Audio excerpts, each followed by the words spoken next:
a new baby is born on the block. That is basically the National Viral Hepatitis Control Program. And that is what we are going to look at from different angles.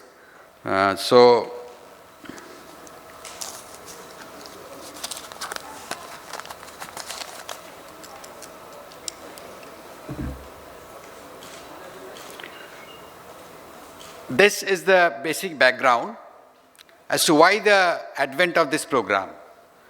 Because being the newest baby, as to why it has landed up has to be understood from here.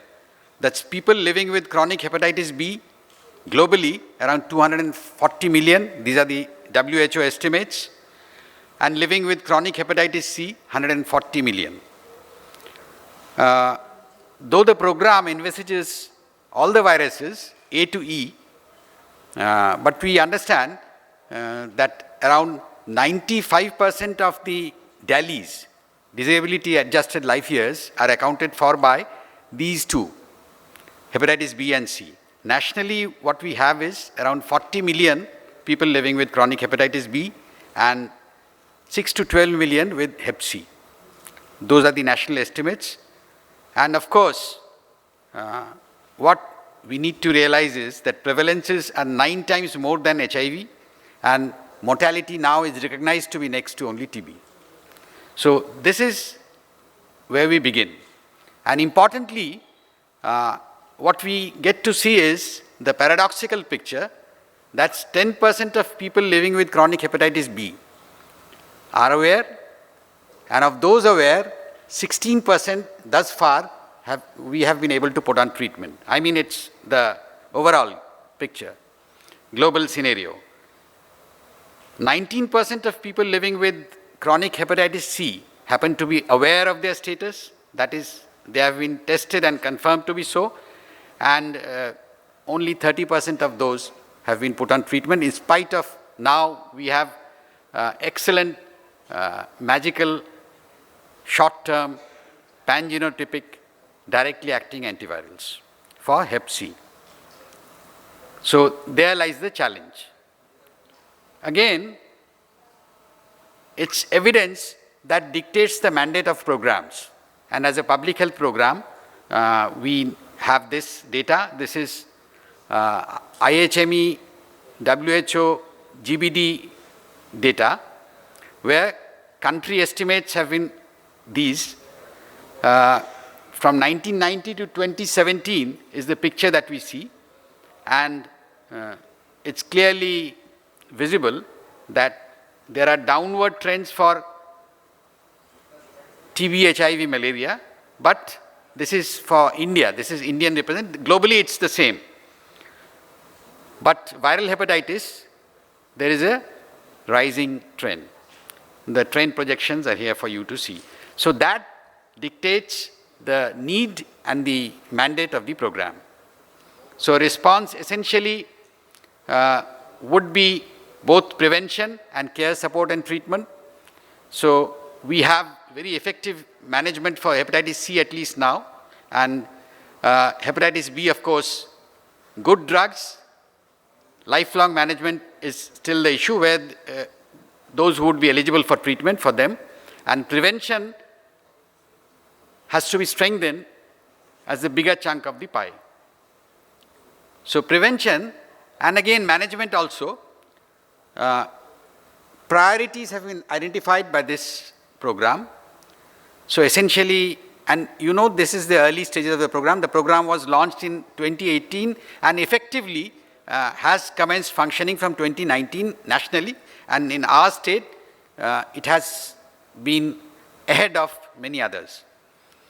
So essentially, we need to target most at risk. That is one priority that has been identified.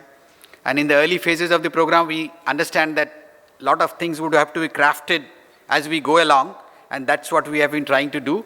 Certain issues on which our state is working, we'll try to look at that. And of course, another priority area is ensuring access to defined packages and linking them to those services. And of course, targeting most at risk means taking the services, I mean outreach services need to go out. Because essentially we know that behavioral patterns of people who inject drugs and all is a challenge. Getting them to be in service, and again adherence and all issues is a big challenge that we need to initially put into our plan of things as we go along, so that the foundations are strong. Of course, MSM and transgenders, female sex workers, people on dialysis, are samples on, this is just to share with you that some of our small pilots for IDUs, we have found that around 51% of HCV positivity. So all this has been unseen and unscreened and remains, so what we have been seeing is the tip of the iceberg. People on dialysis, again, there is a big chunk of the people who are positive for Hep C.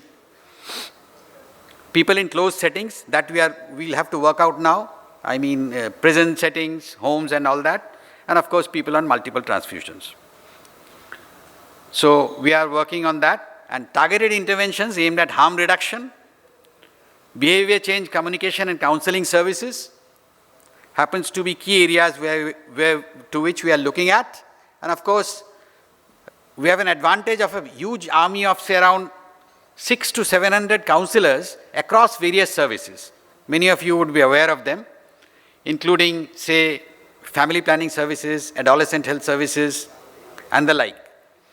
So this whole pool of counselors are being equipped to handle, to engage people on viral hepatitis and accordingly link them to services. Synergies and convergences are being established with various programs within the health and beyond health also, like say immunization division, AIDS prevention and control, adolescent health services and the like, thalassemia control and the like. So essentially, we would be targeting interventions to the most at risk with the objective of screening, counseling, confirming and linking them to services. And of course, looking at those who would be negative, ensuring pre-exposure prophylaxis for them. So that is another area that we are trying to strengthen. I mean, it's part of the programmatic objectives and we are looking at tying the loose ends. The action windows identified are these, the basket of prevention interventions. Essentially, we know that being bloodborne infections, one of the major routes, and of course, sexual transmission and vertical transmission, all these needs to be addressed. And of course, for A&E, we need to look at food and waterborne pathways. So that's how this basket of preventive interventions are being worked at and tailor-made. So rational use of injectables is one, and of course, one syringe, one needle only once. Reuse prevention syringes and safety engineered devices. So that's on the anvil also. Particularly at high load facilities like secondary and tertiary tiers. And of course, donor and TTI screening, sharps and waste management, that happens to be some of the bulwarks of the overall frame. Wash and hand hygiene for A&E, condoms, counseling services, as I have told you, screening for pregnant women. This is, we are looking at, initially it's for some districts which is those which are having low institutional delivery, relatively low institutional delivery, but this will be universalized because initially it was not there in the program, but now as we have gone along, the program has already, as a public health approach, we understand that in the first few years there are lots of tweaks and twists. So already what is coming up is universal screening of pregnant women. We are waiting for the national bidding and procurement processes for the whole blood finger prick test, so that immediately that can go down to the sub-center levels and point of care testing and all that, so that screening is universalized. And accordingly, and of course we have vaccines, effective hepatitis B vaccines, so routine immunization is an important area which has to be strengthened. Prevention of mother to child transmission is another area which we are looking at, and of course PrEP and PEP. PEP for healthcare providers in a methodical way has already commenced. So initially it would be for the medical colleges and district hospitals, and then we are going down up to the level of the PHCs. This has been, overall framework has been worked out and it has been commenced now from the last month. So essentially, the program aims at elimination of hepatitis C by 2030. That's the easiest recourse, which perhaps seems a bit ambitious, but achievable again, given the very effective treatment modalities that we have now. So that is one. Then significant reduction in the infected population, morbidity and mortality associated with Hep B and C, like we know, cirrhosis and HCC. And of course, hepatitis A and E, reduction of risks, morbidity and mortality. This of course has to do with a lot of interdepartmental work also with the PHE and all. Incidentally, we have had at least 2 outbreaks in the last year of hepatitis A, including Kolkata itself, and of course Darjeeling. So the program has been structured in the manner where we have essentially at the state level, apex treatment centers or model treatment centers and state reference laboratories. So that would be at the state level, followed by treatment centers at the level of the districts, along with district laboratories, and gradually the program aims at reaching up to the CHC levels, community health center and primary health center levels, with rapid diagnostic tests, and once drugs are prescribed, the drug is dispensed down there so that there is improved compliance and adherence. So that's the objective which we would be looking at to achieve by 2021. Within 2020, what we target is ensuring that all districts are covered with district treatment centers and district laboratories. So essentially, for the care, support and treatment part, the journey has begun. We have apex treatment centers at IPGMER and SSKM and North Bengal Medical College with dedicated viral hepatitis OPDs, 3 days each at both these facilities, and confirmatory testing facilities at their microbiology departments, where viral load and all is being done.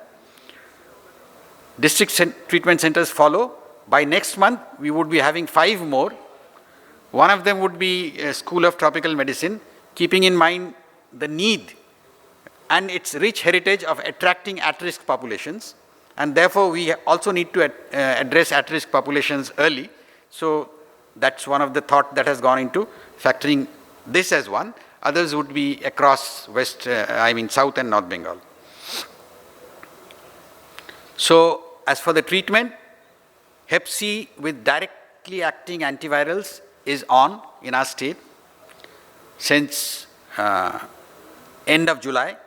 So August, September is now where we are. So onwards, we expect that either by this very fag end of this year or early next year, we would be having hepatitis B directly acting antivirals for both adults and children. And we are looking at Hep C for adolescents up to 12 to come up in the coming days. Children is far off, so that's what basically it is.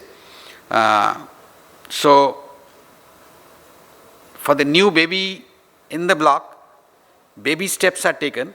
Now we need to consolidate and expand the program. That is how we are looking at it, and thank you.